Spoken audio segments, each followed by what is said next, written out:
నేను రెగ్యులర్గా శివయ్యకి అభిషేకం చేస్తాను. శివయ్య అంటే పిచ్చి ప్రేమ. నాకు ఆయన చాలా చేశాడు. తిరిగి నేను ఆయనకి ఏం చేయాలి అని ఎన్నోసార్లు ఆలోచించాను, కానీ ఎప్పుడు ఆన్సర్ దొరకలేదు. కానీ ఒక రోజు రావి చెట్టు కింద రోజంతా ఎండలో ఉండే నా శివయ్యకి మార్నింగ్ అండ్ ఈవినింగ్ మాత్రమే అభిషేకం జరుగుతుంది. పాపం రోజంతా ఎండలో ఉంటున్నాడు.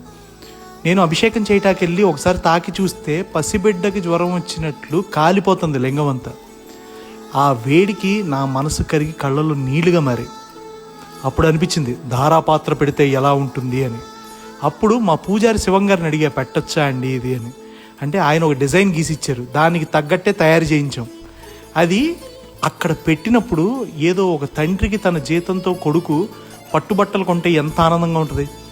ఒక బిడ్డకి తండ్రి మొదట పుట్టినరోజు అప్పుడు వాడికి నచ్చిన బహుమతి ఇస్తే ఎంత ఆనందంగా ఉంటుందో ఆ ఆనందం అనుభూతి నేను ఫీల్ అవ్వగలిగాను. ఇక మీదట ఏ సమయంలో అయినా కూడా నా తండ్రి శివయ్యకి తొలకరి వాన జల్లుతో ప్రతి క్షణం అభిషేకమే. ఇలా ఇప్పటిదాకా 3 టెంపుల్స్లో పెట్టించాం. మీకు తెలిసిన శివాలయాల్లో ఏదన్నా అవసరం ఉన్నా please ping me, feel free to ask me, నేను ఖచ్చితంగా చేస్తాను.